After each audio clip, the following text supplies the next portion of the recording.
আউযুবিল্লাহি মিনাশ শাইতানির রাজিম বিসমিল্লাহির রহমানির রহিম। সুধী দর্শক শ্রোতা, বাংলাদেশ এবং প্রবাস পৃথিবীর যে যেখান থেকে এই মুহূর্তে আপনারা আমাদেরকে শুনছেন এবং দেখছেন, আপনাদের প্রত্যেককে প্রীতি, শুভেচ্ছা ও সালাম। আসসালামু আলাইকুম ওয়া রাহমাতুল্লাহি ওয়া বারাকাতুহু। সুধী দর্শক শ্রোতা, মদিনার আলো হাফিজিয়া মাদ্রাসা ও এতিমখানা নিবেদিত, ঐশী বাংলা টেলিভিশন প্রযোজিত পবিত্র মাহে রমজান উপলক্ষে বিশেষ অনুষ্ঠানমালা এসো আল্লাহর পথে। আজকে আমাদের আলোচ্য বিষয় পিতা মাতার প্রতি সন্তানের করণীয়। এই গুরুত্বপূর্ণ বিষয়ে আলোচনা করবার জন্যে ঐশী বাংলা টেলিভিশনের স্টুডিওতে দেশের স্বনামধন্য দুজন আলেম উপস্থিত হয়েছেন।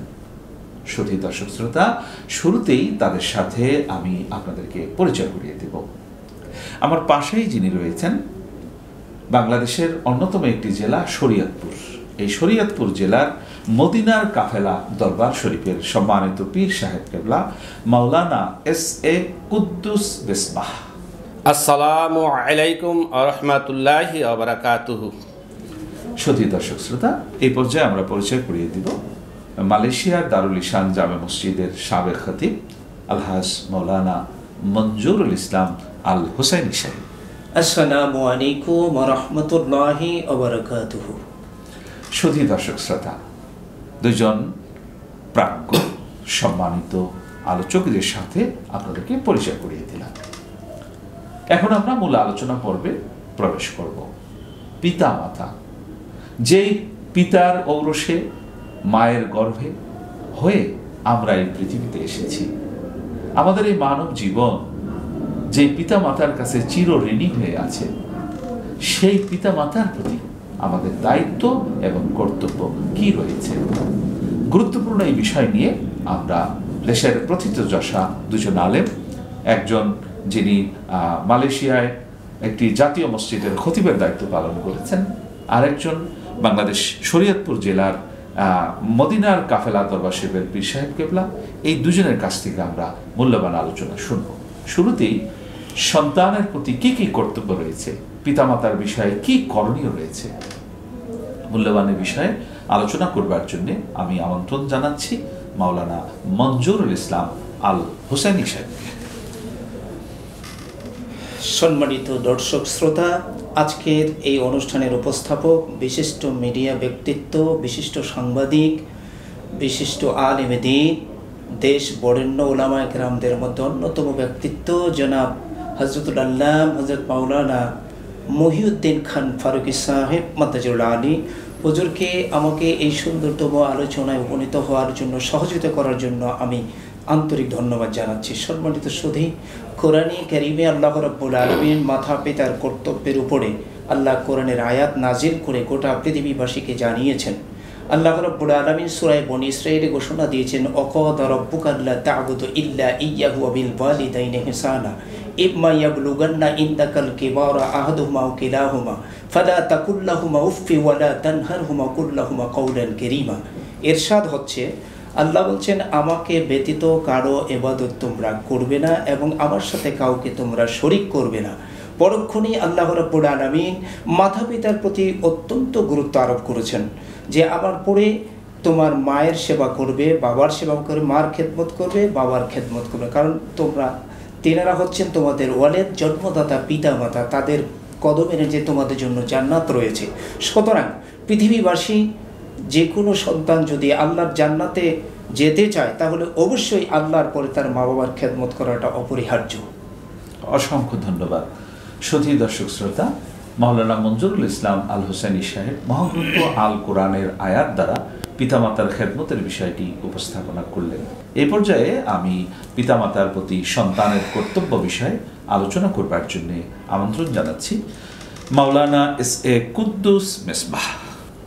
পিতামাতা সম্পর্কে সন্তানের করণীয় এ বিষয়ে কোরআন হাদিসের অসংখ্য বর্ণনা এসেছে। তার মধ্যে আল্লাহ রাব্বুল আলামিন সূরা বনী ইসরাঈলের 23-24 মধ্যে সুন্দর করে আলোচনা করেছেন। আল্লাহ রাব্বুল আলামিন বলেন, আউযু বিল্লাহি মিনাশ শাইতানির রাজীম, বিসমিল্লাহির রহমানির রহিম। ওয়াকাদা রাব্বুকা আল্লা তা'বুদু ইল্লা ইয়্যাহু ওয়া বিল ওয়ালিদাইনি ইহসানা ইম্মা ইয়াবলুগান্না ইনদাকাল কিবারা আহাদুহুমা আও কিলাহুমা ফালা তাকুল লাহুমা উফিন ওয়ালা তানহারহুমা ওয়ালা তাকুল লাহুমা কাওলান কারীমা ওয়াখফিদ লাহুমা জানাহাজ যুলি মিনার রাহমা ওয়াকুর রাব্বিরহামহুমা কামা রাব্বায়ানি সগীরা। আল্লাহ পাক রব্বুল আলামিন বললেন, তোমরা একমাত্র আমি রব্বুল আলামিনের ইবাদত করবে, আমার সাথে কাউকে শরীক করবে না। আর এরপরে তোমার পিতামাতার প্রতি ইহসান করবে। কেন? পিতামাতার মাধ্যমে আমরা দুনিয়াতে এসেছি। আল্লাহ রাব্বুল আলামিন আয়াতে কারিমার অর্থটা যদি আমাদের দর্শক শ্রোতাদের পরিষ্কার করেন, যে আয়াতে কারিমা আপনি তেলাওয়াত করেছেন। তো আল্লাহ বলেছেন পিতামাতার সাথে ইহসান করো, তাদের সাথে ভালো ব্যবহার করো, হ্যাঁ, এবং তাদের সাথে এমন আচরণ করো না যদি তোমাদের মধ্যে শুধু দর্শক শ্রোতা, আল্লাহ রাব্বুল আলামিন মহাগ্রন্থ আল কোরআনের এই আয়াতে কারিমায় পরিষ্কার করেছেন যে তোমাদের পিতামাতা উভয়ে যদি বার্ধক্যে উপনীত হয় অথবা একজন যদি বার্ধক্যে উপনীত হয়, ফালা তাকুল লাহুমা উফিন, তাদের সাথে শব্দটি পর্যন্ত উচ্চারণ করো না। অর্থাৎ তাদের প্রতি কখনোই বিরক্ত হওয়া যাবে না, কখনোই বিরক্ত হওয়া যাবে না, সবসময় তাদের সাথে উত্তম আচরণ করতে হবে। ফালা তাকুল লাহুমা উফিন ওয়ালা তানহারহুমা, কখনোই তাদের পিতামাতাকে ধমক দিয়ে কথা বলা যাবে না। ওয়ালা তানহারহুমা, আল্লাহ পাক নিষেধ করেছেন, তিনি নিষেধ করছেন তোমরা তোমাদের পিতামাতাকে ধমক দিবে না। হ্যাঁ, তারপরে প্লিজ অকুল্লাহুমা কাওলান কারীমা, তাদের সাথে সম্মানসূচক ভাষা এবং ব্যবহার করবে। ওয়াকফিদ লাহুমা জানাহাজ যুলি মিনার রাহমা, অর্থাৎ তাদের জন্য দয়ার হাত প্রসারিত করে দাও, দয়ার হাত প্রসারিত করে দাও।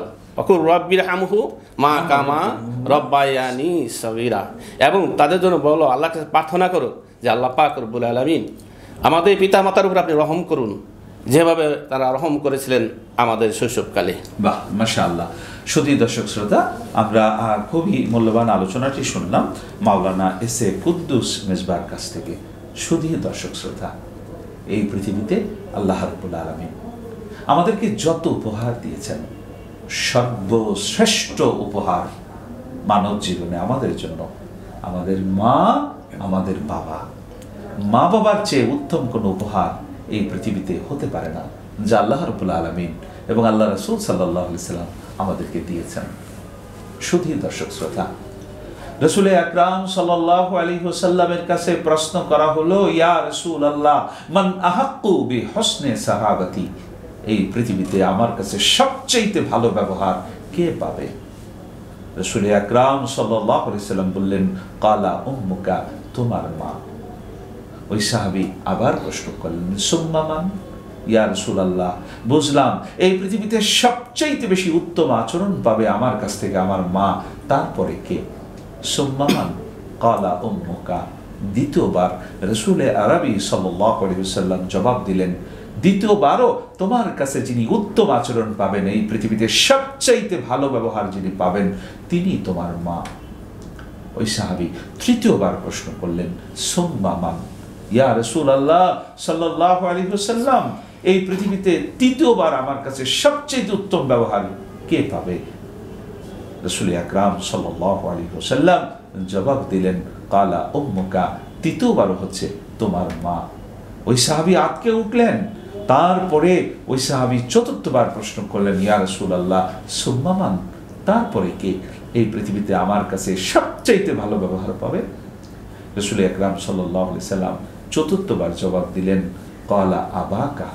চতুর্থবার তিনি বললেন, তোমার কাছে সবচেয়ে ভালো ব্যবহার যিনি পাবেন তিনি হচ্ছেন তোমার বাবা, যিনি তোমার জন্ম দিয়েছেন, যার ঔরসে তুমি এই পৃথিবীতে এসেছো। তারপরে রাসূল আকরাম সাল্লাল্লাহু আলাইহি ওয়াসাল্লাম বললেন, সুম্মা আদনাকা সুম্মা আদনাকা, মুত্তাফাকুন আলাইহি। অর্থাৎ বাবা মায়ের পরে নিকট আত্মীয়তার বন্ধনে যে যত কাছে, সে তত উত্তম আচরণের ক্রমধারা বিন্যাস হবে। হাদিসটি বুখারী শরীফ এবং মুসলিম শরীফে এসেছে। শুধু দর্শক শ্রোতা, তাহলে পিতামাতার মর্যাদাকে ইসলাম কত উপরে নিয়ে গেছে আপনারা শুনলে আশ্চর্য হবেন। রাসূল আকরাম সাল্লাল্লাহু আলাইহি ওয়াসাল্লাম এই পৃথিবীতে প্রত্যেকটি সন্তানকে লক্ষ্য করে বলেছেন যে তুমি যে তোমার ইবাদতের বিনিময়ে তুমি যেই তোমার আরাধ্য জান্নাত তুমি খুঁজতেছো, তুমি কি জানো সেই জান্নাত কোথায়? রাসূল আকরাম সাল্লাল্লাহু আলাইহি সাল্লাম বললেন, আল জান্নাতু তাহতা আকদামিল উম্মাহাত। মায়ের পদতলে, গর্ভধারিণী মা, যে মা আমাদেরকে গর্ভে ধারণ করেছেন, সে মায়ের পদতলে, মায়ের পায়ের নিচে আল্লাহ রাব্বুল আলামিন আমাদের জান্নাত রেখেছেন। শুধু দর্শক শ্রোতা, আপনি আমি নামাজের সেজদায় যে জান্নাত খুঁজছি, সারাদিন রোজা রেখে ইফতারের টেবিলে যে জান্নাত খুঁজছি, আমার আল্লাহ, আমার রাসূল সেই জান্নাতকে মায়ের পায়ের নিচে দিয়েছেন। অর্থাৎ মায়ের চোখের দিকে তাকিয়ে কখনো কথা বলতে হয় না, মাকে কখনো ধমক দিতে হয় না, মায়ের কোনো কাজে কখনো শব্দটি বিরক্ত প্রকাশ করতে হয় না। মায়ের প্রতি বিনয়ী হতে হয়, সম্মানজনক কথা বলতে হয়, মাকে ভালোবাসতে হয়, মায়ের পায়ের দিকে তাকিয়ে কথা বলতে হয়। কারণ এই পা সাধারণ পা নয়, যে পায়ের নিচে আল্লাহ রাব্বুল আলামিন তার জান্নাত রেখে দিয়েছেন। শুধু দর্শক শ্রোতা, অন্য হাদিসে রাসূল আকরাম সাল্লাল্লাহু আলাইহি সাল্লাম বলেছেন, হে আমার সাহাবীগণ, হে আমার উম্মতে মুহাম্মাদি, হে মুসলমানগণ, তোমরা এখন যারা পৃথিবীতে আছো, অনাগত কালে তোমরা পৃথিবীতে যারা আসবে, তারা কি এই পৃথিবীতেই জান্নাতের চৌকাঠে চুমু খেতে চাও? সাহাবাগণ বললেন, হ্যাঁ ইয়া রাসূলুল্লাহ, আমরা জান্নাতের চৌকাঠে চুমু খেতে চাই এই পৃথিবীতে। রাহমাতুল লিল আলামিন বললেন, তোমরা তোমাদের মায়ের কদমে তোমরা চুমু খাও। তোমার মায়ের কদম, তোমার মায়ের পা, তোমার মায়ের পদ যুগল এই পৃথিবীতে আল্লাহর দেওয়া জান্নাতের চৌকাঠ। সুবহানাল্লাহি বিহামদিহি, সুবহানাল্লাহিল আযীম। শুধু দর্শক শ্রোতা, সেই সম্মানিত পিতা এবং মাতার প্রতি আমাদের দায়িত্ব এবং কর্তব্য নিয়ে দেশের প্রথিতযশা দুজন আলেমের মূল্যবান আলোচনা আমরা শুনছিলাম। এ পর্যায়ে আমরা মাওলানা মনজুরুল ইসলাম আল হোসেনী সাহেবের কাছে জানতে চাইব, পিতামাতার মৃত্যুর পরে আমাদের করণীয় কি, যদি একটু বলতেন আপনি। সম্মানিত দর্শক শ্রোতা, আবারও আমি আন্তরিক ধন্যবাদ জানাচ্ছি আজকের এই অনুষ্ঠানের উপস্থাপক, বিশিষ্ট মিডিয়া ব্যক্তিত্ব, বিশিষ্ট আলেমে দ্বীন, বিশিষ্ট সাংবাদিক জনাব আল হযরত মাওলানা মুফতি মহিউদ্দিন খান ফারুকী সাহেবকে। আমাকে আবারও মায়ের প্রতি ইন্তেকালের পরে কি করণীয় আছে আমাদের জন্য সেটা বলার যে সুযোগ করে দিয়েছেন, আন্তরিক ধন্যবাদ জানাচ্ছি। আমি বলতে চাই, আল্লাহ রাব্বুল আলামিন কোরআনে কারিমে ঘোষণা দিয়েছেন, তোমার পিতামাতা যদি ইন্তেকাল করে থাকে তাহলে তুমি দোয়া করো তাদের জন্য। কিভাবে? অকর রব্বিরহামহুমা কামা রব্বায়ানি সগীরা। আল্লাহ বলছেন যে তুমি দোয়া করো, তুমি বলো আল্লাহকে, আল্লাহ আমাকে যেভাবে লালন পালন করেছো, আমার মা বাবাকেও তুমি সেভাবে তোমার আদরে লালিত পালিত করো, এবং তার জীবনের গুনাহ মাফের জন্য ক্ষমা চাও, তওবা ইস্তেগফার করো। হাদিস শরীফে এসেছে, রাসূল পাক সাল্লাল্লাহু তাআলা আলাইহি সাল্লাম ঘোষণা দিয়েছেন, কোনো নেক সন্তান যদি তার মায়ের জন্য দোয়া করে এবং চোখের পানি ছেড়ে দেয়, হাদিসে আসছে চোখের পানির ফোঁটা তার নাকের ডগায় আসার আগেই সন্তানের দোয়া মার জন্য বাবার জন্য আল্লাহর দরবারে কবুল হয়ে যায়। এমনও বলা হয়েছে হাদিস শরীফে যে অনেক বাবা মা জাহান্নামী হয়ে ইন্তেকাল করবে, কিয়ামতের মাঠে তারা জান্নাতের কাতারে দাঁড়াবে। আল্লাহ রাব্বুল আলামিনকে তারা জিজ্ঞেস করবে, আল্লাহ আমরা তো জাহান্নামী হয়ে ইন্তেকাল করেছি, আজকে আমরা জান্নাতি হলাম কি করে? আল্লাহ রাব্বুল আলামিন তাদেরকে জানিয়ে দিবেন, তুমি এক নেক সন্তান রেখে এসেছো, প্রতিনিয়ত নামাজ পড়ে পড়ে আমার কাছে কান্নাকাটি করেছে তোমাদের জন্য, চোখের পানি ফেলে দিয়েছে। আমি তোমাদের জন্য সন্তানের চোখের পানি আল্লাহ ফেলে দিতে পারি নাই, তার দোয়া মঞ্জুর করে নিয়েছি। আজকে তার দোয়ার বদৌলতে আমি তোমাদেরকে জান্নাতের কাতারে দাঁড় করে দিয়েছি। প্রকাশ থাকে যে মা বাবা বলবে, আল্লাহ যেই সন্তানের জন্য আমি আজকে জান্নাতি হলাম, সেই সন্তানকে ছাড়া তো আমি জান্নাতে যাব না, আমার সন্তানকে এনে দাও। সেদিন মা বাবা সেই সন্তানকে সহ আল্লাহর জান্নাতে প্রবেশ করবে। সুতরাং দর্শক শ্রোতাদেরকে আমি বলতে চাই, আসুন আমরা মা বাবার খেদমত করি। যদি মা বাবা বেঁচে না থাকে, তাদের কবরের পাশে যে রাসূল সাল্লাল্লাহু আলাইহি ওয়াসাল্লাম হাদিসে আরও বলেছেন, তোমরা প্রতি শুক্রবারে মা বাবার কবরের পাশে যেয়ে দাঁড়ায় সূরা ফাতিহা, সূরা ইখলাস, সূরা নাস, সূরা ফালাক দরুদ শরীফ পড়ে আল্লাহর কাছে তোমার মা বাবার জন্য ক্ষমা চাও। তোমার দোয়া আল্লাহর দরবারে মঞ্জুর হয়ে যাবে। তোমার দোয়ার বদৌলতে মা বাবার কবরে আযাব, মা বাবার জীবনের গুনাহ মাফ হয়ে যাবে। দর্শক শ্রোতা, আমরা এইভাবে যদি মা বাবার জন্য দোয়া এবং পৃথিবীতে থাকাকালীন আমরা মায়ের সেবা করতে পারি, যত্ন করতে পারি, তাহলে আমাদের পার্থিব জীবনও সুন্দর হবে, পরকাল জীবনও আমাদের সুন্দর হবে। আল্লাহ রাব্বুল আলামিন আমাদের সকলকে মায়ের সেবা করে, বাবার সেবা করে, মার পায়ের নিচের জান্নাত, বাবার পায়ের নিচের জান্নাত, আল্লাহর দেয়া সেই জান্নাত খরিদ করতে পারে এই তৌফিক আল্লাহ রাব্বুল আলামিন আমাদের সকলকে দান করুক। সকলে বলি আমিন। ওয়া আখিরি দাওয়ানা আনিল হামদুলিল্লাহি রাব্বিল আলামিন। আসসালামু আলাইকুম ওয়া রাহমাতুল্লাহি ওয়া বারাকাতুহু। সুধী দর্শক শ্রোতা, এই পর্যায়ে আমরা মাওলানা এস এ কুদ্দুস মেজবার কাছে যাব যে পিতামাতার ইন্তেকালের পর সন্তানের কি করণীয়, এই বিষয়ে আরেকটু তথ্য উপাত্ত আমরা জানার চেষ্টা করব। মাওলানা এস এ কুদ্দুস মেজবাহ। ইন্তেকালের পরে, ইন্তেকাল হয়ে যাওয়ার পরে পিতামাতার সব কিছুই বন্ধ হয়ে যায়। এরপরে যে কাজটা থাকে তাদের জন্য দোয়া করবে, ইস্তেগফার করবে এবং তাদের আত্মীয় স্বজনদেরকে সম্মান করবে, অর্থাৎ তাদের সাথে ভালো ব্যবহার করবে, এমনকি তাদের বন্ধুবান্ধব যারা রয়েছে তাদেরকে সম্মান দিবে। এই একটা হক রয়েছে। আর এরপরে রয়েছে পিতামাতা জন্য দোয়া করবে, এটা আল্লাহ পাক শিখিয়ে দিয়েছেন, করতেই হবে। আর দোয়ার কারণে পিতামাতার এই ঘটনা একটা বলতে হয় যে কোনো এক ব্যক্তি উনি পিতামাতার জীবদ্দশায় ওনার তেমন খেদমত করতে পারেননি। পরে যখন উনি বুঝতে পারলেন যে আমার আসলে এটা ভুল হয়েছে, কি করা যায়, উনি এক বুজুর্গ ব্যক্তির কাছে গিয়ে বললেন, হুজুর, আমি তো আমার পিতামাতার সেবা সুজা করতে পারিনি, বুঝিও নেই এই বিষয়, এখন আমি চাচ্ছি তাদের কিছু করার জন্য, এখন তো তারা ইন্তেকাল করেছেন, আমি এই অবস্থায় কি করতে পারি। তো উনি পরামর্শ দিলেন যে তুমি একটা কাজ করো, যাই পরো তুমি সপ্তাহে হয়তো একদিনের যে তোমার ইনকাম হয়, রুজি হয়, সেটা তুমি তোমার পিতামাতার নামে উৎসর্গ করে দাও, সাদগা হিসাবে দান করে দাও। তো উনি সেই নিয়ম অনুযায়ী এই কাজটি করতে লাগলেন। উনি দিনমজুর কাজ করতেন, কুলির কাজ করতেন। তো একদিন উনি কোনো পয়সা করে ইনকাম করতে পারলেন। ওনার ইচ্ছা ছিল, ওনার নিয়ম ছিল প্রতি শুক্রবার উনি যে ইনকামটা করতেন সেটা ওনার পিতামাতার জন্য দান করে দিতেন। তো এক শুক্রবার উনি কিছুই অর্জন করতে পারলেন না। তো চিন্তা করতে লাগলেন, এখন আমি কি করি, আজকে তো নিশ্চয়ই আমার পিতামাতা আমার আশায় আছেন যে আমি কিছু পাঠাবো, কিন্তু আজকে তো আমার কোনো ব্যবস্থা হলো না। তো উনি ওই বুজুর্গ ব্যক্তির কাছে গিয়ে বললেন, হুজুর, আমি তো প্রত্যেক সপ্তাহে পিতামাতার জন্য আমি এই কাজটা করছিলাম, কিন্তু আজকে আমি কোনো ইনকাম করতে পারিনি, কিন্তু আমি এখন কি করি, আমার পিতামাতা হয়তো বা আমার দানের আশায় রয়েছেন, সবের আশায় রয়েছেন।